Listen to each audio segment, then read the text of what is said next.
Well, hey, everyone, and thanks again for joining us through our online campus. We really are glad that this is serving you and that you're engaging us in this way. Whether you consider yourself part of the Meck community or not, if you're a follower of Jesus, I hope it's encouraging you in your faith. If that is something you're still exploring, I hope it is helping you consider the Christian faith for your life. We're in the middle of a 3-week series on the resurrection of Jesus, and we kicked it off last week with a look at how Jesus predicted that. He talked about it. He went into detail about it over and over on the front end before it happened. One of the reasons he did was because he knew that his resurrection would be the ultimate validation for everything. His teaching, his ministry, his claim to be God the Son in human form. So he laid out his resurrection as the ultimate proof for his claims, the litmus test. And he invited anyone who had, and everyone, to judge him and by whether or not it happened. And he was right in making that the ultimate claim. As one of the leaders of the early church, Paul, later wrote, he said, if there's no resurrection for Christ, everything we've told you is smoke and mirrors. And everything you staked your life on is smoke and mirrors. Not only that, but we would be guilty of telling a string of barefaced lies about God. All these affidavits we passed on to you verifying that God raised up Christ, sheer fabrications if there is no resurrection. But then he added, but the truth is that Christ has been raised up. But is that the truth? Did it happen? Is there any evidence? Here we are in 2022. We're thinking, smart, educated people. Are we really to believe that a Jewish man claiming to be God in human form really rose from the dead? Well, let's look at the evidence, beginning with what we have to work with, the facts that just about everybody agrees on, kind of what's out there in the public domain for evaluation. First, that the man Jesus, the one that the Bible talks about, actually existed. Well, no one denies that. Jesus is one of the most documented figures in all of human history. You find him in the writings of Thallus, who was a first century Greek writer, Pliny the Younger, the Roman historians Tacitus and Suetonius, the Jewish historian Flavius Josephus. Of course, the most detailed record is found in the Bible, but that gives us not one, but 4 independent biographical accounts written by the men Matthew, Mark, Luke, and John. So we know Jesus existed. We also know that after public ministry, he was sentenced to death through Roman crucifixion. We also know that on the 3rd day, there was an empty tomb. The stone was rolled away, the body was gone. Even the Romans owned that one, as did the Jews. Now, they had their own story about what happened. They claimed that the disciples stole the body, which we'll talk about in just a moment, but that it was empty was without a doubt.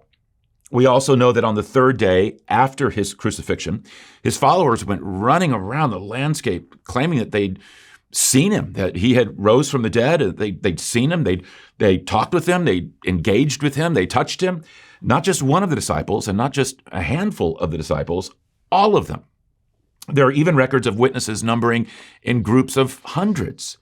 And they were making this claim boldly, publicly, which is also worth noting because if you're familiar with the biblical narratives of the death of Jesus, you might remember that when he was arrested, they scattered in absolute terror. Peter, when confronted, even denying he knew him. After his execution, they were so terrified that they went into hiding, thinking they might be next. These were men that were literally trembling behind closed doors. But after that first Easter morning, they came out of hiding as meat-eating, bungee-jumping, fire-breathing men ready to enter the octagon for Jesus.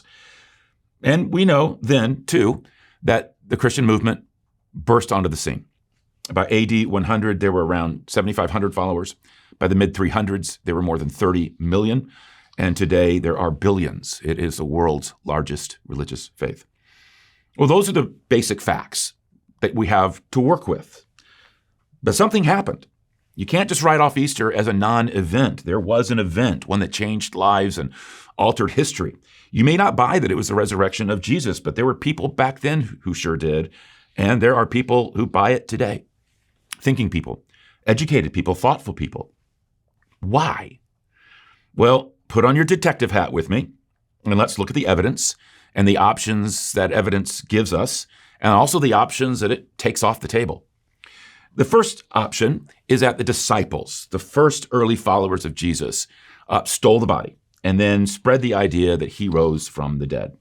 Jesus had said he was going to rise from the dead on the third day, so on the third day, they stole the body so that it would look like it really happened. That way they wouldn't look stupid for following him, stupid for believing him. Because if it became known that Jesus was a fake, that he didn't rise from the dead like he said he would, well, they would be the laughing stock of the entire Middle East, and they just devoted the last 3 years of their life to following him. So they stole the body, they hid it, and then said he rose from the dead, which would mean, if true, there was never any post-resurrection appearances, and there was no real empty tomb. The body was probably devoured by dogs, following the fate of most crucified Roman criminals without the benefit of a burial cave. This was actually the primary idea that the enemies of Jesus raised when news of the empty tomb first hit. After those first few tweets came out about Jesus rising again, and the news started to trend a little bit on Facebook, and the first Instagram of the empty tomb went viral, his enemies took out a few social media messages as well. Even the Bible takes note of this and records how the rumor got started. In the biography of Jesus' life that was written by Matthew, it says this: "A few of the guards went into the city and told the high priests everything that had happened," meaning the empty tomb and the resurrection. "They called a meeting of the religious leaders and came up with a plan. They took a large sum of money and gave it to the soldiers, bribing them to say that his disciples came in the night and stole the body while we were sleeping. They assured them, 'If the governor hears about your sleeping on duty, we will make sure you don't get blamed.' The soldiers took the bribe and did as they were told. That story, cooked up in the Jewish High Council, is still going around." Now, the problem that story ran into then is the same one it runs into now. The tomb was protected by a full guard of Roman soldiers, and a Roman guard could contain up to 16 highly trained, heavily armed, professional fighting men. You couldn't have just snuck by them during the night, because that would have taken all 16 guards to be asleep at the same time, including the ones that were posted to keep watch at night. Little background that's interesting: the Roman penalty for sleeping on guard duty was execution. Staying awake on duty was one of the highest values the Roman army held. So this would call for the most sacred vow, the highest value of the Roman military, to be uniformly discarded. But even more important, rolling away a 2-ton stone makes noise, lots of noise, the kind of noise that wakes up sleeping Roman guards, all 16 of them if they had been sleeping. But even that's not the biggest reason why this would be hard to believe. Let's say they pulled it off. Let's say they did sneak by and somehow rolled the stone away without waking anybody and somehow stole the body out from under the noses of the guards. Here's the first problem with that. According to all 4 independent biographical accounts of Jesus' life and teaching in the Bible, the first witnesses to the resurrection were said to be women. That would never have been invented by even the least sophisticated conspirators who wanted to try and authenticate a failed religious leader, because Jewish courts didn't even accept the testimony of female witnesses. So if you're going to steal the body and lie about a resurrection in the first century male-dominated Jewish culture of the day, you wouldn't say, hey, let's have our eyewitnesses start off with women who were considered so low in the social order that they couldn't even testify in open court. Here's the second and even bigger problem.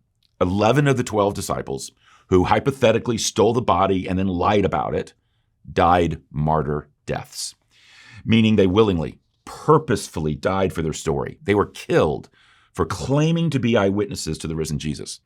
I say 11 of the 12 because of John. They tried to kill him, weren't successful, so he ended up being exiled to the island of Patmos until he died.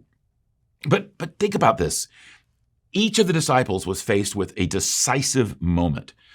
Deny what you say about Jesus and the resurrection and live, or cling to your pathetic story and die the most cruel, painful, vicious death we can bring to bear. Your call. Every single disciple faced this test of torture and martyrdom for the sake of the truth of the resurrection of Jesus and themselves as personal eyewitnesses to him having been risen and stood their ground. And it cost them everything. Tradition has it that James was beheaded. Matthew was slain with a combination battle axe and spear. Philip was whipped, thrown into prison, and then crucified. Mark died after being dragged through the streets of Alexandria. Peter was crucified in Rome. James was thrown from the top of the pinnacle of the temple in Jerusalem and then was beaten to death with a fuller's club. Bartholomew was beaten and then crucified. Andrew was bound to a cross from which he preached to his persecutors until his death. Thomas was run through the body with a lance. Jude was shot with arrows and then crucified. And Matthias, who was the one who replaced Judas Iscariot, was stoned and then beheaded. Again, people will die for what they believe to be true, what they think is true, even though it might be false. We see that all the time. People don't have a tendency to die for what they know is a lie. And don't forget, these were men who had been so timid, so scared, so fragile in their faith that they denied even knowing Jesus and went into hiding after his death. Yet after their claim of witnessing his resurrection, each went willingly to a martyr's death that could have been avoided. If only they had said, you're right, it's wrong, it never happened, we never saw anything. Truth is, we stole the body, I'll go show you where we put it. They didn't. Each went to their death saying, Jesus was risen. I am a witness. Kill me if you must. But this happened. So did the disciples steal the body? Evidence would make that very hard to believe. Well, another option is to say that the Jewish or Roman authorities stole the body. Now, the dilemma with this view is one that, a crime detective would ask all the time. What would the motive be? They were the ones who put guards at the tomb to make sure the body wasn't stolen. Their biggest fear was somebody stealing the body. That's public record. Again, in Matthew's biography of Jesus, it says, the high priests and Pharisees arranged a meeting with Pilate. They said, "Sir, we just remembered that this liar announced while he was still alive, after 3 days, I will be raised. We've got to get that tomb sealed until the third day. There's a good chance his disciples will come and steal the corpse and then go around saying, he's risen from the dead. Then we'll be worse off than before, the final deceit surpassing the first." Pilate told them, "You will have a guard. Go ahead and secure it the best you can." So they went out and secured the tomb, sealing the stone, posting the guards. So you see the motive problem. They understood Christianity to be an incredible threat against both Jewish authority and Roman rule. They had a vested interest in making sure people didn't believe that Jesus rose from the dead. I mean, they killed him to shut him up and to end the movement. The last thing they would do is steal the body to make it look like he rose from the dead, which would make him and everything about the Christian movement more believable than ever. I mean, they wish they did have the body. They would have paraded it through the streets of Jerusalem saying, "See, he was just a man. Here's his beat up, crucified corpse to prove it." But they didn't, because they didn't have the body. So did the Jewish or Roman authorities steal it? That would fly in the face of everything we know. And two other little things I'll throw up here too, just to kind of point out. This is also why nobody has ever seriously entertained the idea that the resurrection can be written off as some kind of mass hallucination due to people's grief or emotional stress, or that perhaps they mistook someone else, someone who was very much alive, for the very dead Jesus. So we can kill both of those options. Not only would a hallucination or a missighting have to account for every single eyewitness account, but the simple production of a dead body by the Romans would have brought everyone back to reality. And believe me, they would have gladly produced it.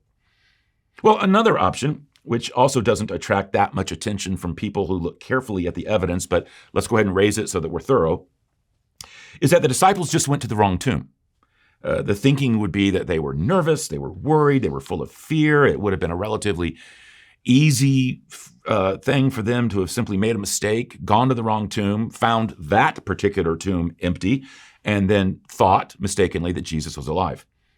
The problem with this view is one you probably have already come up with in your own, is that all the Romans had to do is point out the right tomb, where the guards are posted, and where the body was, and the party would have ended. And you still have to deal with all the people who said they saw Jesus after his death, and there were a lot. For example, let me read you something written by the Apostle Paul in his letter to the church at Corinth. He notes that Jesus appeared to Peter and then to the 12 After that, he appeared to more than 500 of the brothers at the same time, most of whom are still living. In other words, you can go ask them. Then he appeared to James, then to all the apostles, and last of all, he appeared to me also. In today's court system, all it takes is one or two eyewitnesses to begin to determine what happened at a particular point and place and time. There were hundreds of firsthand witnesses to Jesus being alive after his crucifixion. And again, all the disciples said they saw him and were even willing to die for it. In fact, they did die for it. Well, a sixth option is what has been called the swoon theories. This was first suggested back in the late 1700s, and then it got popular again in the 1960s through a book called The Passover Plot. The idea is a little different than the others. It says that Jesus never really died on the cross. In other words, he was never resurrected because he never died. And that's why people saw him afterward. This theory says that he was mistakenly reported to be dead when in reality he just swooned or passed out on the cross from exhaustion, pain, and loss of blood. Or in the immortal words of Miracle Max from one of my favorite movies, The Princess Bride, he was just mostly dead. And as we all know, mostly dead means slightly alive. And from that slightly alive position, on the third day, he got up and walked around and claimed he'd been risen from the dead and was received as resurrected by his followers. Now, to be truthful, even the most diehard skeptics don't raise this one very often. First, it makes Jesus out to be the most manipulative, false, lying, deceitful religious figure in all of human history. Not many people feel that way about Jesus. Even people who may not believe that he was God in human form, they still say, well, I still think he was a good man or maybe even a prophet. But nobody feels Jesus was this diabolical person. But the big argument against the swoon theory is physical. It's medical, and meaning what he would have had to have survived, which was unthinkable by modern medical standards. Most people don't realize all that Jesus went through leading up to his eventual death. So let me walk you through it a little bit so that you can know how bad it was. And it had been impossible to survive. One of the first things he endured was a savage flogging by the Roman soldiers. And we tried to recreate this a little just so you get an idea, because you can't buy these, which is a good thing. But it was an interesting, it was kind of like a cat of nine tails. And it would have weighted pellets at the end of the whip, which were embedded with bone and metal to add weight to the razor-sharp hooks at the end. And it was designed so that when you lashed out, these would dig into the body, you dig into the flesh, and take root. And so that when you pulled back, it would literally rip the flesh off of the body. That was the point. That was the nature of the torture. It would tear the body apart, often leaving internal intestines and bones showing. Now, Jesus received 39 of these lashes. 40 was considered the death penalty. He had 39. And then he was pierced in the head with multiple wooden stakes. Now, we say crown of thorns, but what was used would have been a date palm.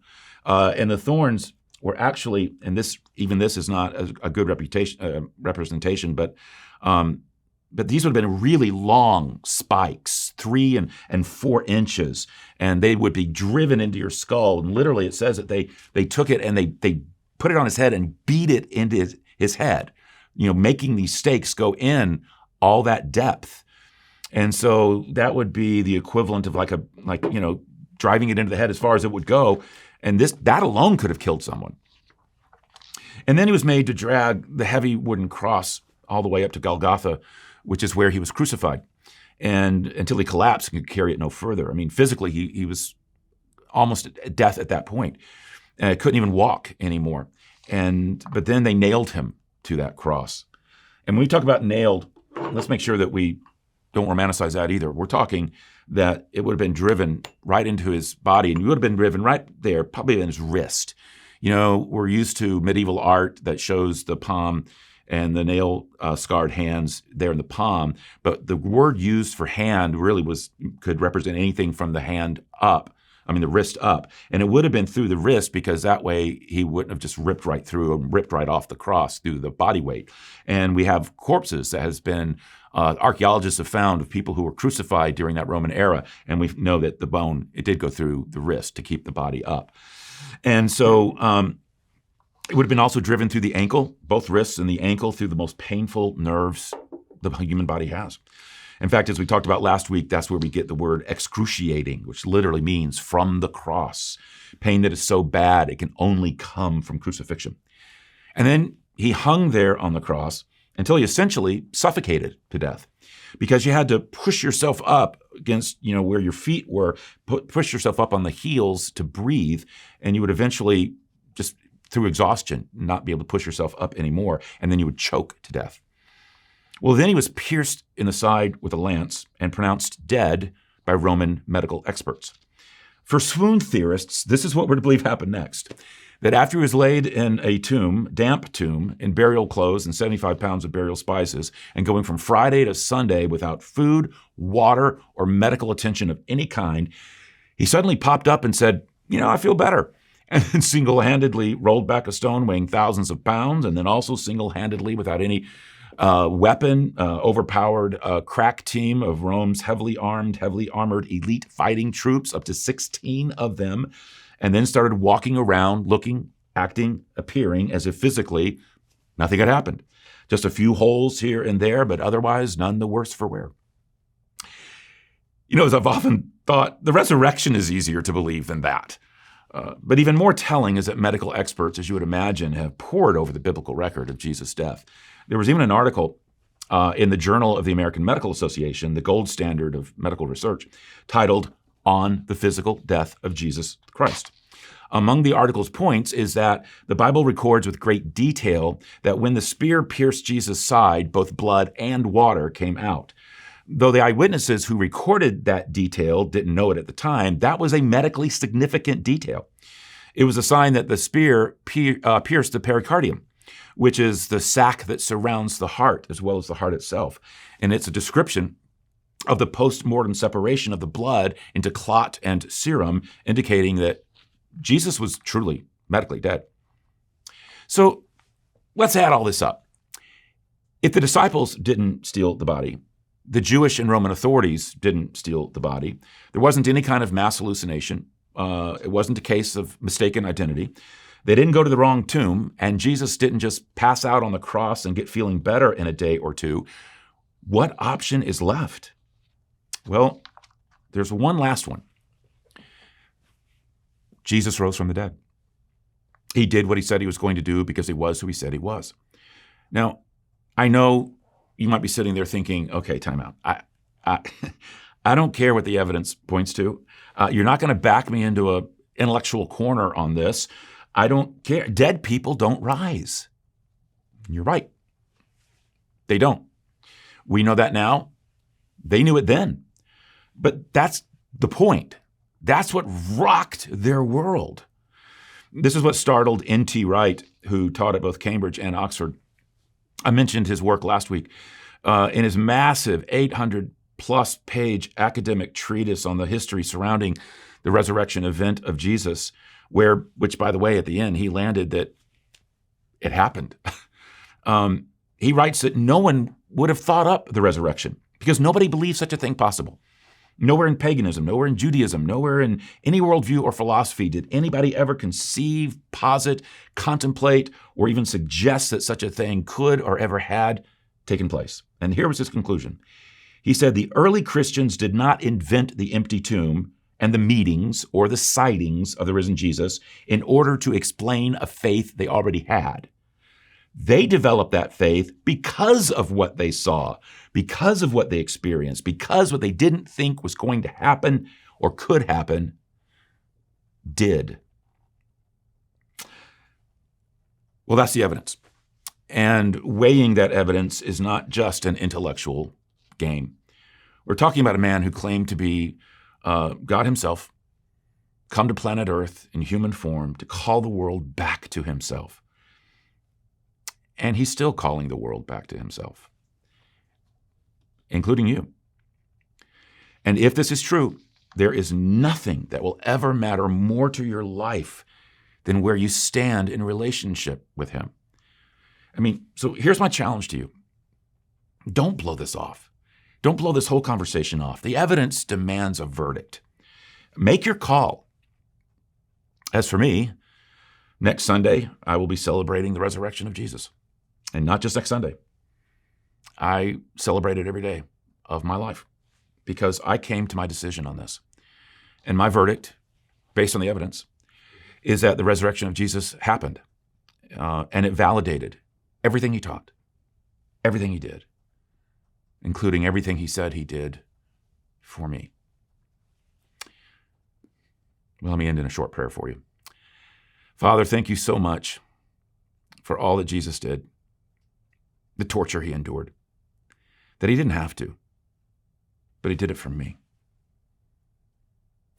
Thank you for that, and thank you for the resurrection, that it happened, that it validated everything, put all mystery to rest, made it clear that Jesus was exactly who he said he was. And we're still celebrating it across space and time because nothing ever happened like it before or has since. And I pray all this in Jesus' name. Amen.